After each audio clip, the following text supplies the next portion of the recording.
Hi, I'm Richie Zellon. In this video, I want to share with you 10 classic jazz guitar albums that influenced my playing and that I think you should definitely check out. I will also be sharing with you some anecdotes about my journey in learning jazz guitar and my personal encounters with several of the legendary players in this list of recordings.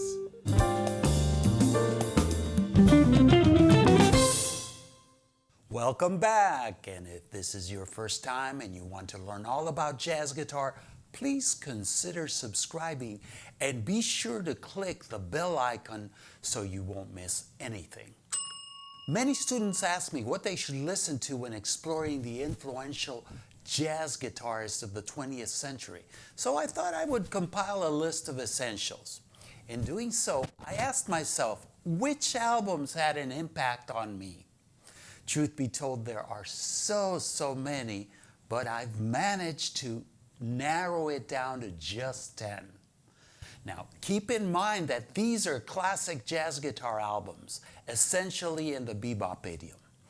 I would have to compile an entire new list to include my favorite post-bop jazz guitar albums, where I would include some cats like John Scofield, Joe Diorio, Matheny, and so many others of my favorites. So having said that, let me start with an album that fell into my hands when I was just 16 years old. As a self-taught rock and blues guitarist in high school, this is the first jazz guitarist I ever heard. And boy, what a great introduction it was. Number 1, Wes Montgomery. And an album many of you Wes fans probably aren't familiar with. It was originally released on Fantasy Records and was called Wes Montgomery and His Brothers. It has been re-released on CD under the name The Groove Brothers.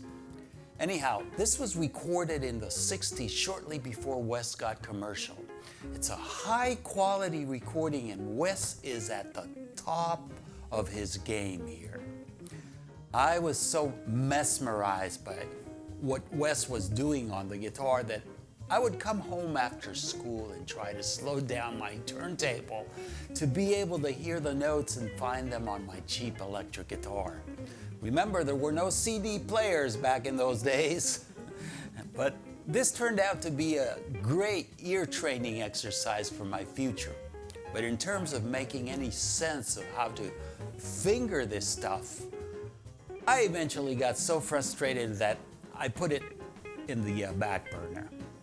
I mean, I barely knew what a pentatonic was and had no clue about 7-note scales. However, I kept listening to this album to the point that I could almost sing along with some of Wes's solos. Of course, a few years later, when I started formally studying, I was able to get my hands on some more Wes recordings. Among them, the incredible jazz guitar and a new dynamic sound. As a matter of fact, I did a video teaching Wes's solo over Satin Doll from this last one. Be sure to check it out. Number 2, Barney Kessel, The Pole Winners with Ray Brown and Shelly Manne. This album fell into my hands shortly after hearing Wes for the first time. Well, with Wes, his polished lines and octaves caught my ear. With Barney Kessel, I was exposed to chord melody in a jazz guitar trio setting for the first time. Listening to Barney, I learned volumes of what it means to play lines that swing. Barney's solos taught me how to accent certain notes and how to phrase so that a line swings. I personally think his lines were the first successful translation to the guitar of what Charlie Parker was doing on the saxophone at the time.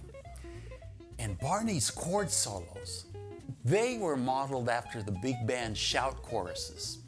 This is where the entire horn section plays those swinging, loud harmonized lines towards the end of a tune. Well, Barney was the first one to get that down pat on a guitar. Number 3, George Benson, Giblet Gravy. After becoming a West fan, I definitely wanted to hear more jazz guitarists in that style, and that's how I came across George Benson, who not only was influenced by West, but was also his protege. I loved his playing on some of the CTI recordings back from the early 70s, late 60s, but I didn't care for the overproduced arrangements with funk and rock rhythms. I wanted to hear him in a straight-ahead setting, so I dug deeper and came across this album, Giblet Gravy. His bebop chops on Billy's Bounce blew me away here. Great rhythm section too, featuring Herbie Hancock and Ron Carter. Can't go wrong there. And I want to add that for me, this was the early 70s, and I had begun studying at the San Francisco Music and Arts Institute.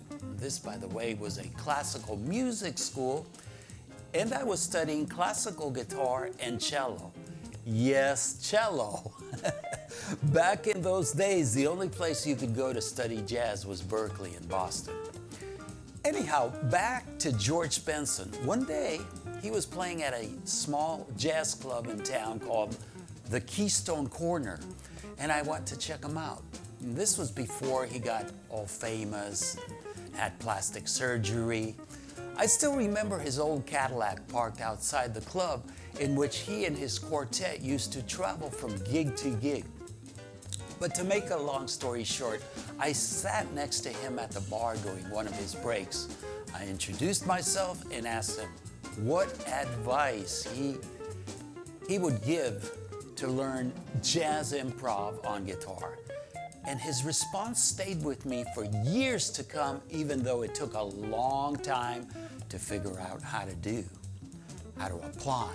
Because he said, break chords down. In other words, focus on the arpeggio. Of course, for a young guitarist who is being trained to think entirely in terms of scales, this remained a mystery for some time to come. So that's my George Benson anecdote. And we're ready to move on to the next album. Number 4, Joe Pass Virtuoso. Shortly after meeting Benson, I walked into a record store and saw a new guitar album being displayed in the jazz section. As I glanced through the song list, I noticed they were all standards which I was becoming familiar with back then. However, what really caught my eye was the fact that Pass was playing all by himself with no rhythm section. This was my first exposure to solo jazz guitar. Little did I know that I was listening to jazz guitar history in the making. Pass was playing and improvising chorus after chorus of gorgeous chord melody intertwined with blistering fast bebop lines. I even heard a walking bass on guitar, probably for the first time. I thought to myself, this cat is doing on guitar for the first time what only pianists have been able to do. He was self-sufficient. He could convey a tune in all its fullness and solo over it without the need of a rhythm section. Right there and then, I made that my goal. Interestingly enough, a couple of years later, Pass played solo in San Francisco, and I was fortunate to chat with him during a break. He was a funny guy, very laid back, I recall. I asked him if I could take a lesson from him, and I think I still have an old napkin somewhere where he scribbled his name and number. He said, "Call me when you come to LA." Sadly enough, a number of years went by and I moved to Boston, and I never made it to LA. Anyways, for the next album, I feel I must include an early Joe Pass album that initially introduced me to his single line playing. So number 5, again, Joe Pass for Django. And all I can say is that this one's a must-hear when it comes to bebop guitar. And before moving on, I want to let you know that I have transcribed portions of some of these and many other jazz guitar recordings in an ebook entitled 20th Century jazz guitar. And you'll be pleased to learn that it is available as a free download when you subscribe to my newsletter at jazzguitarrichiezellon.com. Number 6, Kenny Burrell, God Bless the Child. Aside from Barney Kessel, Kenny Burrell is the other guitarist that I've learned a lot about how to phrase and play lines that swing. But above all, I would say listening to him has taught me how to incorporate the blues in my jazz solos. God Bless the Child got me hooked on Burrell, and then I went on to discover his Round Midnight album, which is another one of my favorites. I especially love these albums because he has such a cool, relaxed sound in them. The use of space in Kenny's lines allows me to listen to his recordings longer than some of a lot of the busier beboppers. And talking about busy, I believe the next one is quite a contrast to Kenny Burrell, although he is one of my all-time favorites. Number 7, Pat Martino, The Visit. In terms of chops and perfectly crafted, long, fluid lines, discovering Pat Martino blew me away. Definitely a busy player in contrast to Kenny Burrell, but there is good busy and bad busy. Pat is as good busy gets. This album, originally on the Muse label, was re-released under the name Footprints, which, by the way, exposed me to this Wayne Shorter tune for the first time, which is included here. I also first learned Alone Together here, which is one of my favorite standards. Of course, after falling in love with this recording, I went out and bought every Martino album that I could get my hands on.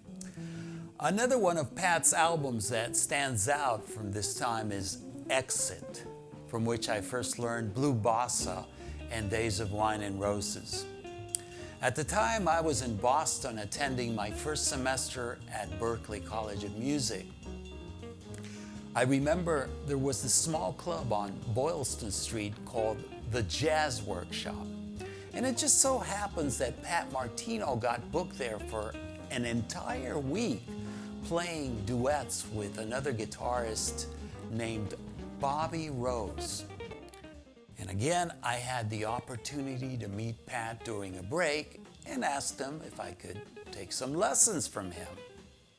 He agreed for me to come down next day to the motel he was staying at, not too far from there.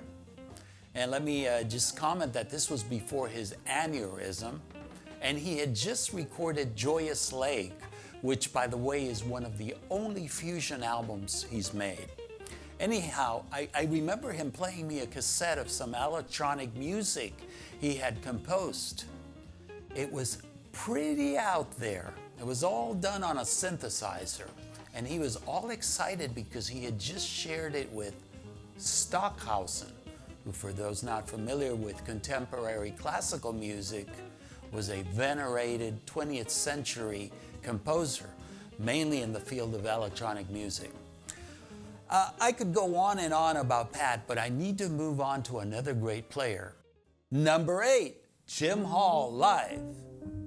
After my Pat Martino phase, I discovered Jim Hall, and my playing and musical taste went in a whole new direction. Like Miles, Jim Hall conveyed the message that less is more. And I'd say that Hall's playing is probably the antithesis, I always have trouble with that word, of the busy bebop player. And this recording stands out because not only does he play several of my favorite standards, but it is a live trio recording in which Hall is at the top of his form, both technically and creatively. Now, Hall studied classical composition, and so his solos, aside from the fact that they swing, they have this unique thematic development, usually not present in the playing of his predecessors. His style is a milestone in the history of jazz guitar, and as a result, he has been called the father of modern jazz guitar. He has influenced a whole generation of guitarists, which include, of course, John Schofield, Pat Metheny, John Abercrombie, and the list is endless. Personally, it is impossible for me to just include a single Jim Hall album on this list. So, number 9, Jim Hall and Ron Carter, Alone Together. This is the art of the duet.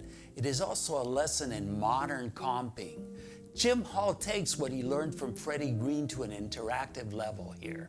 This is also a live album in a small club featuring mainly standards. Just listen to Autumn Leaves and check out how Hall can develop an entire solo starting out with a 2-note motif. Listen to his legato lines and his tone. Lots of slurs, hammer-ons and pull-offs. So cool. During my last semester at Berkeley, let me add, I had the opportunity to go hear Jim Hall and Ron Carter at a small club in Boston. I ran into Jim in the men's room during a break, and I swear I was not stalking him. Super nice guy. I later gave him a copy of an album I had recorded for some feedback. In return, he asked me to call him if I ever got to New York. So after I got out of Berkeley, I visited New York for a few days and got in touch with him about some lessons. He remembered me but made the comment that he wasn't doing lessons at the time. Instead, he made me a counteroffer that I was not prepared for. It turns out I kind of relived my frustrated attempt to study with Joe Pass several years earlier here. The fact is that Jim instead invited me to come to his pad in the village and do some playing with him. I think I said sure, but the truth is that I chickened out, which, as you can imagine, I later really regretted. So before I get too upset over that confession, let's move on to the final album on this list. Number 10, Ed Bickert and Don Thompson. My interest in Jim Hall's playing led me to the discovery of Canadian guitarist Ed Bickert. Coincidentally, it was Jim Hall who recommended Ed Bickert to saxophonist Paul Desmond for a gig he couldn't make. The rest is history, as they say. Bickert, who by the way is now retired, plays the most amazing chord melodies yours truly has heard. And he does so on an old Telecaster. Definitely some of the most sophisticated chord voicings you'll ever hear on a 6-string. And his single lines are also amazing. Lots of the same concepts you find in Jim Hall's playing, only that Bickert has, of course, his own style. And this one here is a live album in a small club setting, kind of like the previous Jim Hall and Ron Carter album I recommended. Don Thompson is also a bass player and happens to be the one on Jim Hall's live album that I mentioned previously. So there is somewhat of an interesting connection here. Originally recorded on the Canadian Sackville label, the album has been re-released on CD under the title Ed Bickert at the Garden Party. Even though anything with Bickert on it is great, and a collector's item, I must add, another must-have is his debut album on Sackville, which is entitled simply Ed Bickert. And this is a trio recording comprised of just standards. And by the way, it also features Don Thompson and Terry Clark, who happened to be on Jim Hall's live recording. And that concludes my list. Well, I truly hope you get a chance to check out these recordings and hope they are as beneficial to your playing and learning as they have been for me. Once again, if you want to get your hands on some transcriptions I've done of these and many other great players, you can download my free ebook, 20th Century Jazz Guitar, by subscribing to my newsletter at jazzguitar.richiezellon.com, and you will find a link in the info section below this video. Have fun and see you in the next video.